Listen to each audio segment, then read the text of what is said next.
بسم اللہ الرحمن الرحیم۔ معزز ناظرین السلام علیکم، میں ہوں حکیم ابو حسان۔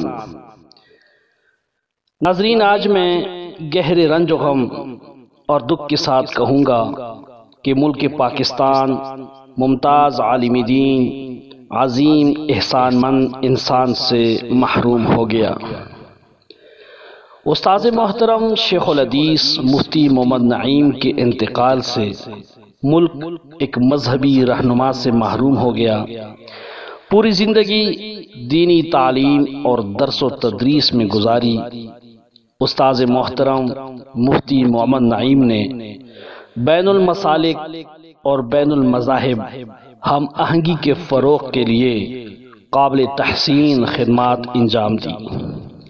آپ کے اتحاد بین المسلمین کے لیے خدمات کو ہمیشہ سنہری حروف سے لکھا جائے گا۔ ناظرین، میں بذات خود ایک عرصے تک استاذ محترم کی خدمت میں رہا۔ میں نے دیکھا کہ حضرت مفتی صاحب جرأت و بہادری کے علاوہ اپنی سادگی اور ملنساری کی بدولت ہر طبقے میں مقبول تھے۔ مساجد و مدارس کے مسائل ہوں یا عوامی سطح پر کسی کو انصاف دلانا ہو تو آپ سب سے پہلے میدان میں نظر آتے، اس وقت تک پیچھے نہیں ہٹتے جب تک حل نہ نکلتا۔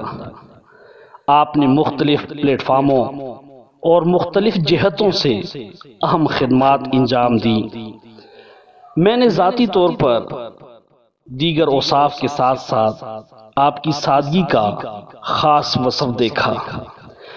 حضرت مفتی صاحب جیسی شخصیت صدیوں میں پیدا ہوتے ہیں۔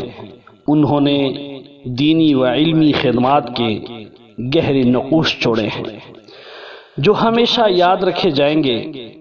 اللہ رب العزت سے دعا ہے کہ مرحوم کی مغفرت اور درجات بلند فرمائے، اہل خانہ کو صبر جمیل عطا فرمائے۔